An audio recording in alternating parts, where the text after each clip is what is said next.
Oi, pessoal. Continuando a confecção de époras de pontos projetados segundo o sistema projetivo mongiano, nós vamos hoje estudar a localização dos pontos nos semiplanos. Já estudamos nos diedros e hoje vamos estudar nos semiplanos.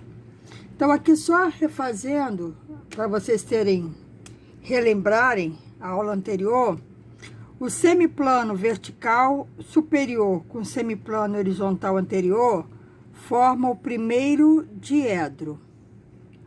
O semiplano vertical superior com horizontal posterior, o segundo diedro. O semiplano horizontal posterior com vertical inferior, terceiro diedro. E o horizontal anterior com vertical inferior, o quarto diedro. E aí, nós vamos agora ver pontos localizados sobre esses semiplanos. Vamos começar com o ponto E, localizado exatamente sobre a linha de terra, que é aquela linha interseção dos dois planos de projeção mongiana. O ponto E estando localizado aqui na linha de terra, quando eu projeto o ponto sobre o horizontal de projeção, a projeção horizontal dele se dá aqui mesmo.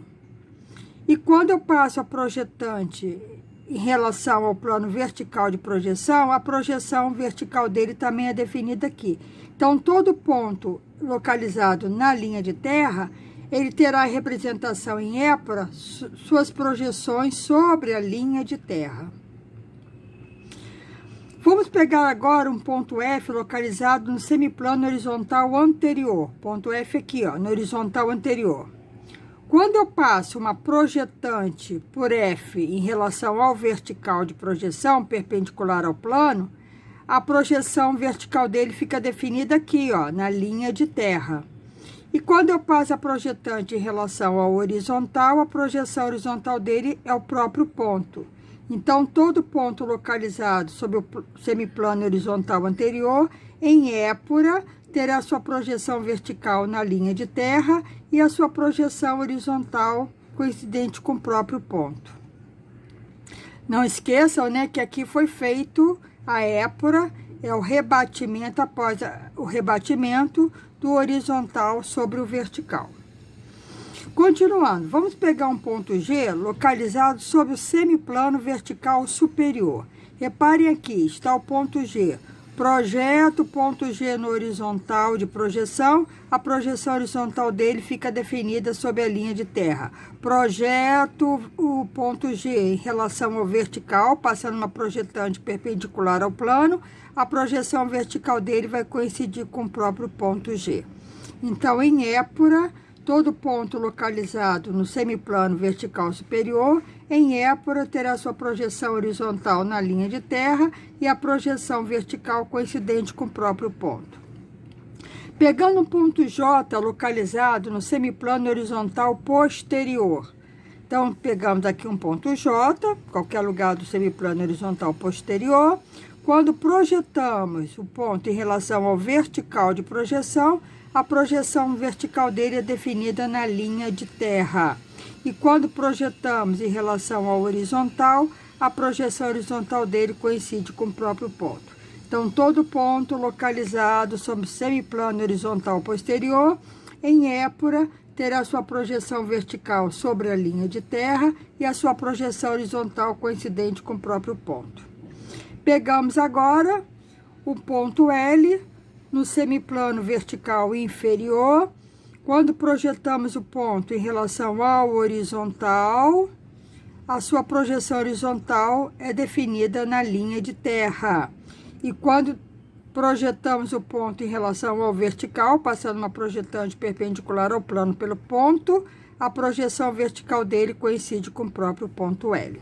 Então, em épora, o ponto L, ou qualquer outro ponto pertencente ao semiplano vertical inferior, terá em épora sua projeção horizontal representada sob a linha de terra e sua projeção vertical coincidente com o próprio ponto. Temos também agora outras posições do ponto no espaço.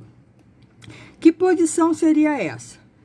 Aqui nós consideramos a visualização do sistema projetivo mongiano numa perspectiva, tá? Como um corte lateral.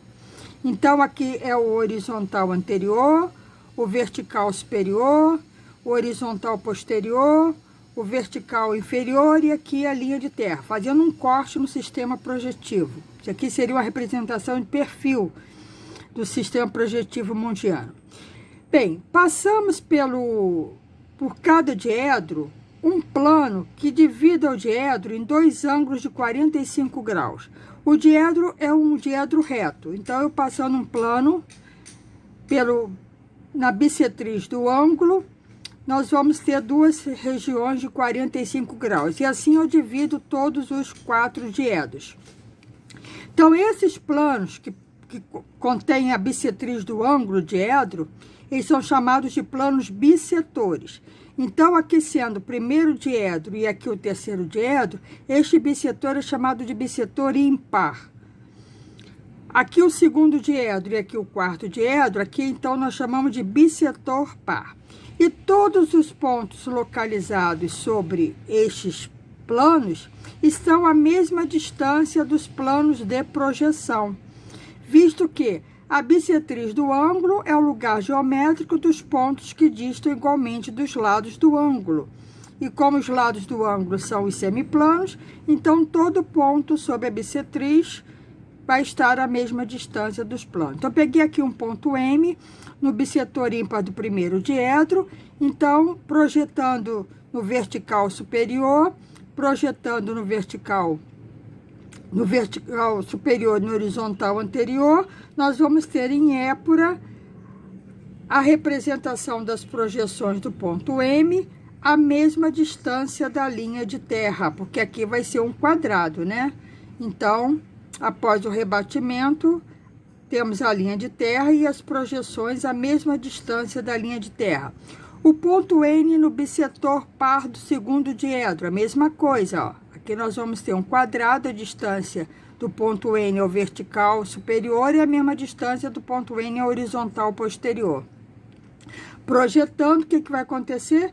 Vamos ter a linha de chamada, a linha de terra e as projeções coincidentes, porque esses tamanhos aqui são iguais. Logo, após o rebatimento, a projeção horizontal irá coincidir com a projeção vertical.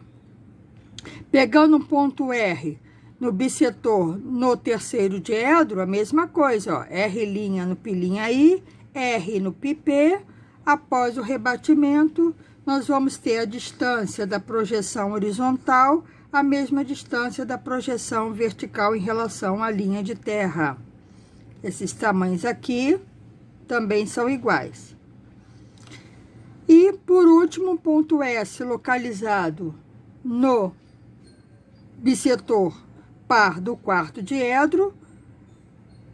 As projeções, após o rebatimento, a projeção horizontal irá coincidir com a projeção vertical, porque esses tamanhos aqui também são iguais, tá? Bem, é isso, até a próxima.